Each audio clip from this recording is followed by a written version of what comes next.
Got divorce papers by email, still at the job site. In the Gulf. 13 years of marriage.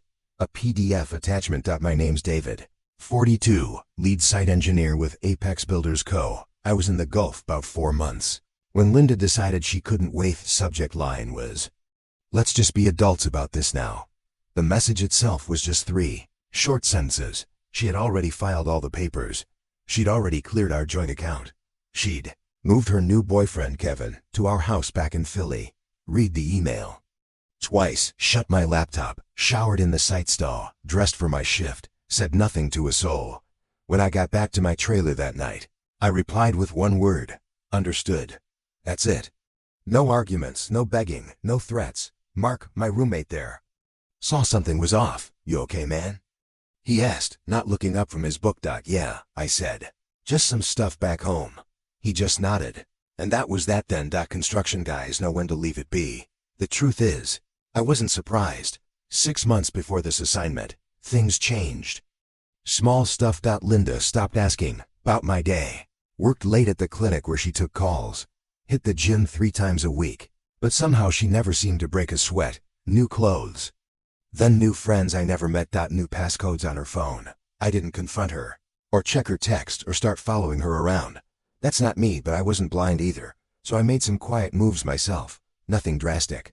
Just caution. I secured key papers in a storage unit, cross town. Birth record, marriage license, house deed, with only my name on. Thanks to the paperwork for our investment fund, I moved my grandpa's watch and my mom's old silver to that same unit. Things of value. I also set up a new account at a different bank and diverted some of my pay there. Not so much she'd notice, but enough so I wouldn't be broke if things went totally south. The night before I left, she hugged me at the gate and said, "Take good care." Okay. Her eyes were dry, like saying goodbye to some coworker, not her husband going away. I should have known it. Part of me still hoped that I was wrong. Wasn't. What she didn't know was I prepared for this exact moment, and what she didn't get was that I never start fights. But I sure as hell finish them. I met Linda at a friend's barbecue back in 2010. I was home between jobs, staying with my buddy Mike in New Jersey. She was finishing up her paralegal degree, but wound up working as an admin in office. Less stress. She said, "We got married 8 months later." Linda used to say she was proud of my work, though she never quite got it right. Her dad was a bank VP, her brother, a doctor. No blue collar in her family. She'd ask when I'd get a real job. Not seeing that after 15 years, engineering was my career. Not just some gig I was using to kill some time. We bought our first house in 2014. Nothing fancy, but it was ours. 3 beds, small yard, a quiet neighborhood. My name was the only one on the mortgage since the VA loan was in my name, but I added her to the actual deed as that's what married people do. Share things. My dad died a year after we got married, heart attack. Clearing the gutters. My mom passed 3 years later, lung cancer, though she never smoked a day then. They left me some money, no fortune, but enough that Linda and I could pay off her old school loans and still have a small cash cushion. Deployed to the Gulf 4 times in our marriage. Site X twice, then Project Y twice too. Each time I came back home, Linda seemed a bit more distant, a bit more restless, like she was playing out a role she had outgrown by now. I didn't sign up to be a roughneck's wife. She told me once, after I mentioned I might just re-up for another 4 long years on site. "I am so tired of being alone always." I understood that. Yes, I did, but the job site was the one place I ever felt like I truly belonged. I was good at my work then. And people depended on me too. In 2019. Things changed then, small details. At first, Linda got annoyed if I called on her girls' nights out then. Started talking about how her friend Sarah had dumped her husband and was living her very best life now. Then made comments about how we didn't really have that much in common anymore. You know, I suggested therapy. She said we were just fine, just going through a phase. Then came late nights at her work, those weekends away with new friends I'd never met, the new clothes, the gym pass she hardly ever used. I should have confronted her then. But that's not how I handle things. Never have done. My dad taught me to think before I speak, and to be sure before I act. So I watched and I prepared real quiet, 'cause my gut told me something was up. And in this life, You just learn to trust your gut then. 2 weeks after that divorce email, I sat in the mess hall when my phone buzzed. A notification from our bank app. Another withdrawal. $8,500, almost everything that was left. I set my fork down, opened up the app. The joint account balance was down to $212.37. Our life savings, $47,000 we'd built over years, gone, all transferred to an account I just didn't recognize. Mark. One of the guys from my crew glanced over. Bad news then? I locked my phone up. Nah, just some account stuff. That night I called our bank from the site's main phone center. Turned out Linda moved money for weeks. Small bits at first, then much larger sums now. The big cash transfer started the day after I had deployed out. I hung up and stood in the hall for a long time, watching guys laugh, calling kids, their wives, their folks. Just normal life happening all around me while mine was completely burning down. That's when Mark found me, heard from Davis I looked like I'd seen some ghost at dinner. He asked, "What's wrong?" I don't usually share my personal stuff, but Mark had pulled me out of a bad spot in the Gulf.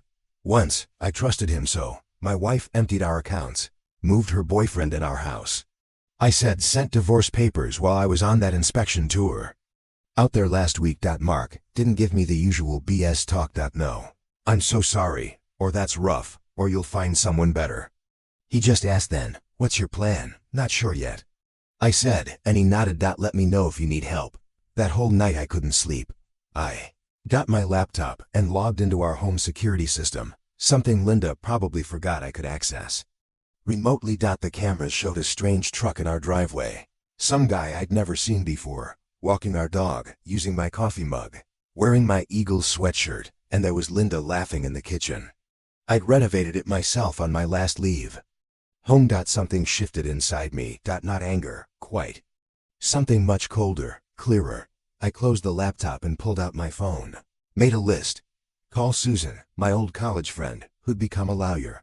Check the fund terms, contact my manager about emergency leave, review all home refinance documents again. Something Linda had mentioned, casually just last year. Double check security on all my retirement accounts too.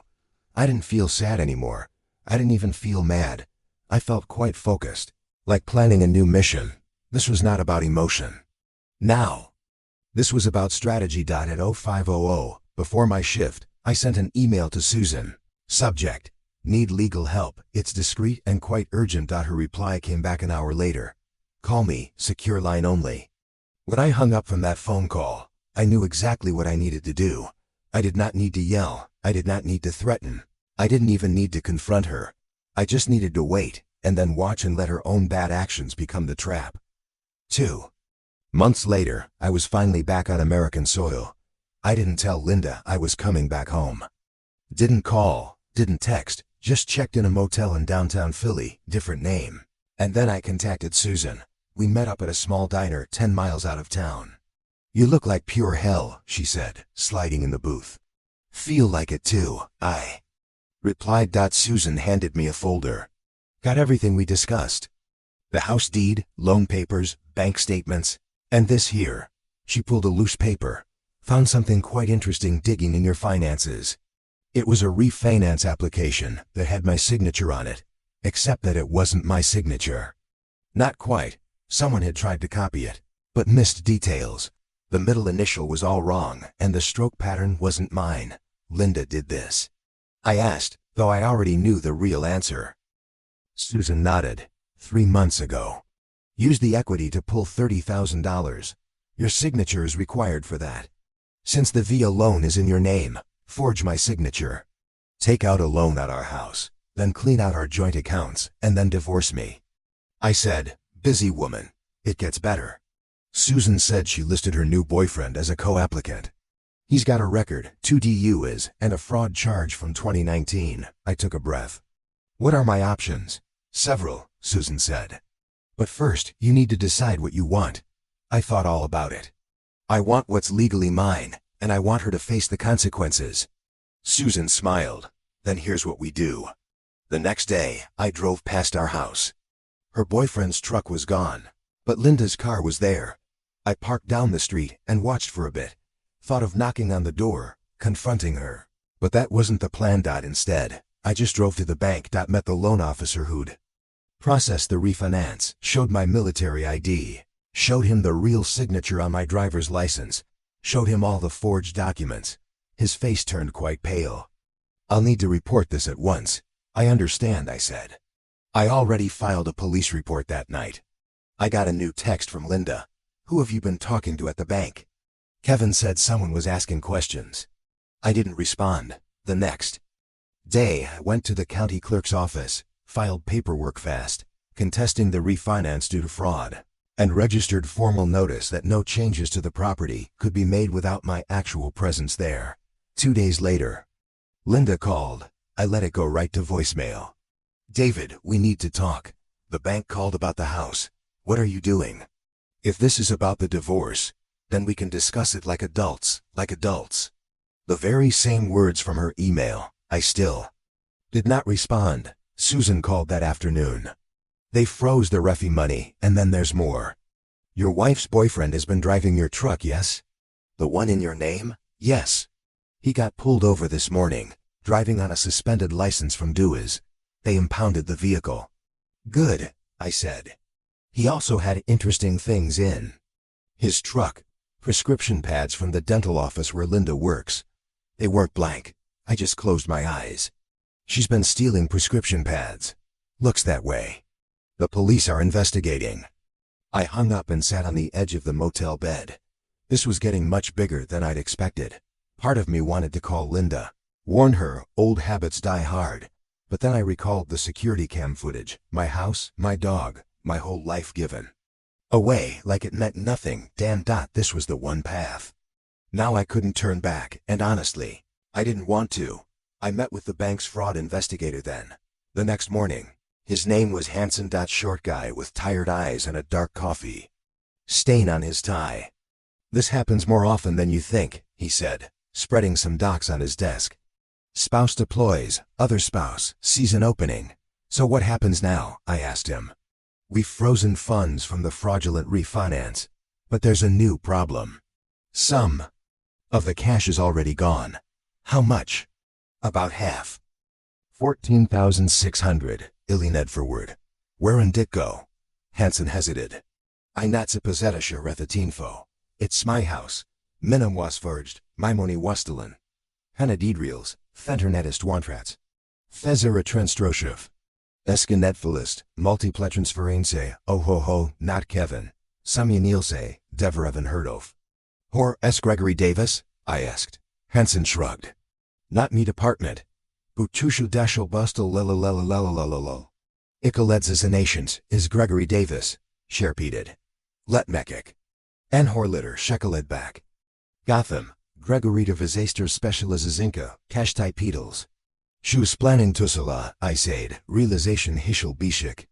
Looks that way. Deposits werligein tinai nine. Butherand, sweria jetsterist. Davishazden espasmisminissa, Kevin Smith. Estate your wiffen's boyfriend? And it is. Themed veklos 3 defilfayaltelts, sis. Esadana park bestris. Terrestri yang soit wasn't just Linda leva furf.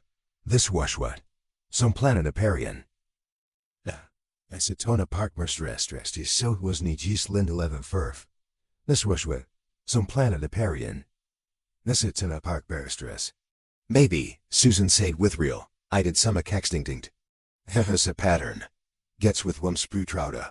30 is offens. Each timeth woman, shoma sald wevel totalis is sauce clients.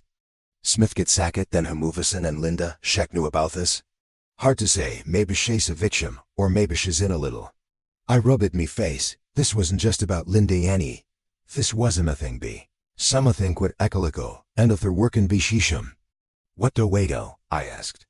I feel reedy kickentrictive, Susan said. This gracestedlis, involvus constranspertia, they are equitators. This gracestedlis, involvus constranspertia, they are equitinters. Threat night is a twin tholiat. Just thinking gabulitlo. Wanderinge flianda laugh at lad goddens wepton ink scheme. Wanderinge fatentman miphon thenboost. Linda gain. Minder wunderlanda laugh. Lad goddens wepton ink scheme. Wandringe vertentingsmatingscant. Mifon thenboos. Lindering. David, please calm. Verbanksvendering tard. I didn't understand what anfen. I just stare at dathalamas, phenotyped, voice Gregoridas. 3 dots appeared deristes. Then she stopped. Started up again. Stopped. Finally. I didn't know wake you were balkank. 14,600, I wrote. Multiple transfers, house listing. No reply for 10 full minutes. Then, it's not what you think.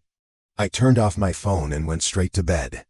Next morning, Susan called. The police want to meet. They've been investigating Smith and Davis for months. You're not the first one, but you might be the very case that breaks it all open. Since getting that divorce email, I had felt something close to real satisfaction. Not because my marriage was over, but because the whole truth was finally coming out. Met with the police agents at their field office there in Philly. Agent Miller and Agent Stone. They recorded my full statement. Took copies of all of the documents that Susan and I had gathered. Your case helps us build a pattern, Agent Miller explained. Shows clear intent. Organization makes it a conspiracy, not just some isolated incidents. And what about Linda? I asked. My wife, ex-wife. The agents exchanged looks. Looks like. We're still checking her level of involvement. Stone said with caution. Did she ever mention any financial woes or pressure to sell the house? I thought back. She kept saying we were like house poor. We should downsize. I didn't see the need. Our mortgage payments were fine on my own salary, Miller made a note. When did that start? About 6 months ago. Around the time she must have met Kevin and that refinance deal. Stone then asked, never discussed it with me. She had forged my signature while I was deployed. They asked more questions, took more notes. When we finished, Miller handed me his card. We will be in touch. In the meantime, do not confront your wife or Smith. We need to build this case carefully, I nodded. Understood. That evening, it drove to our old neighborhood again, parked down the street from our house. Kevin's truck was back. He must have gotten it out from impound. Linda's car was now gone. My own phone buzzed. A text from Linda. We need to talk in person. Meet me at Penn's Landing Park tomorrow. K. I showed the text to Susan over breakfast the very next day. Don't go, she advised. Nothing good can come of talking to her now. I won't, I said. But I want to know what she's doing today while she thinks I'm meeting her. We drove to our house at 9:30 a.m., parked across the street right at 9:45. Linda came out, got in her car and drove off, heading toward Penn's Landing Park. Now what? Susan asked. Now we wait, I replied. 20 minutes later, a car pulled up. Real estate agent logo on door. Gregory Davis. Kevin came out to greet him. They talked in the driveway for a moment, then went in. Should we follow them? Susan asked. I just shook my head. No need. I installed new security cameras last year. Interior and exterior. They upload to cloud storage, Susan smiled. You didn't mention that before. Never came up, I said, pulling out my phone. I opened the security app and angled the screen so Susan could see Davis and Kevin in our living room. Davis was taking photos. Kevin was pointing at features of the house. I turned up the sound. Should list by end of the week, Davis was saying. I've got a buyer interested already. Cash offer, as per usual. How much? Kevin asked. $420. We list for $470. They offer $420. Everybody is real happy. What about the husband? Linda says he's causing trouble. Davis waved it off dismissively. These construction types are all the same. They make some noise, but they've got deployments, their responsibilities. He'll take a settlement, just to make it go away. I turned to Susan. You getting this? She was already recording the live feed on her phone, every word. I forwarded security feed access to Agent Miller with a short message. Happening, now. 30 minutes later, our house was surrounded by unmarked police cars. I watched from down the street as agents led Davis and Kevin out in handcuffs. My phone rang. Agent Miller. We got them on tape discussing the fraud scheme, she said. Plus conspiracy. Wire fraud, and then attempting to sell the property under totally false pretenses. We're going to need a formal statement from you. Of course, I said. And Mr. David, Your wife has just now arrived on scene. She's distressed. I looked down the street. Linda was standing on our front lawn, hands over her mouth, watching as police agents carried out big boxes of documents from our house. So what happens to her? I asked. That depends, Miller said, on what she knew and on what you want. I watched Linda for a very long moment. 13 years of marriage. Good. Years at the start, before whatever this had become. I just want what is right, I said at last. The federal case moved fast. Kevin and Davis both took plea deals, implicating each other and then several other known conspirators in what then turned out to be a 3-state-wide operation targeting working-class families. Linda maintained she knew absolutely nothing about the larger scheme. Said Kevin had convinced her that I was hiding money, planning to just leave her with nothing. Said the refie was all his idea. She had just gone along with it all. Maybe that was true, or maybe it wasn't. Either way, she agreed to a new settlement. Full restitution of all the stolen funds, forfeiture of any legal claim to the house or my pension, a signed confession about the forgery in exchange. I did not press charges then. The divorce was finalized 6 months after that first email from the Gulf. No fault. A clean break, all things considered. On the day the very last paperwork was signed, I got a new call from Agent Miller. Kevin Smith was sentenced today, 8 years for fraud, conspiracy, and identity theft. Davis got 12. Just thought you'd want to know. Thank you, I said. There's something else, she added. We found some new evidence. They've done this to 11 other working families. Your own case helped us to build the pattern. Those families might get their money back because of you. After we hung up, I sat on the porch of my rental apartment, just watching the sunset, thinking about those other families, other men who deployed thinking their homes and their marriages were safe, only to come back to pure emptiness. I hadn't planned on being the one to bring down Kevin and Davis's whole operation. I just wanted what was mine. But sometimes things just work out in ways that you don't expect. My phone buzzed. A text from Linda. I never meant for things to end this way. I didn't respond. There was nothing left to be said. A year later, I sold the house. Couldn't stand to live in it now. Too much betrayal in those walls. I used the cash to buy a small cabin out in the Poconos. Then. 2 bedrooms, 10 acres of wooded land. A creek running behind it. No close neighbors for miles. I took early retirement from the company. 20 years was quite enough. I had given quite enough. I got a new dog. A shelter dog. Max. I started doing some small carpentry work for the locals. Nothing too fancy, but it kept my hands busy and it paid all the bills. My company pension covered the rest. Sometimes I thought about Linda. Wondered where she had ended up. Susan heard she'd moved back to her old hometown in Ohio, working at another clinic. Just starting over. I guess I didn't hate her then. Didn't much feel anything about her now. To be honest, she'd made her choices and so had I. One evening, I got a letter from a woman in Cleveland. Her husband was in the Navy, deployed when Kevin and Davis tried to run their whole scheme on her. The police. Had given her my own name as part of the case. You don't know me, she wrote, but you have saved our home. Thank you for fighting back when it would have been easier to just walk away. I read it twice then, pinned it to my refrigerator. Some days, when the silence got too loud or the memories too sharp, I'd look at that letter and remember that something good had come from all of it. Last I heard, Kevin was still doing his time in prison. Davis too now. The system worked, for once. As for me, I was finding my way forward, one quiet day at a time, building something totally new. Something that could not be stolen or forged or betrayed. Something that was just mine.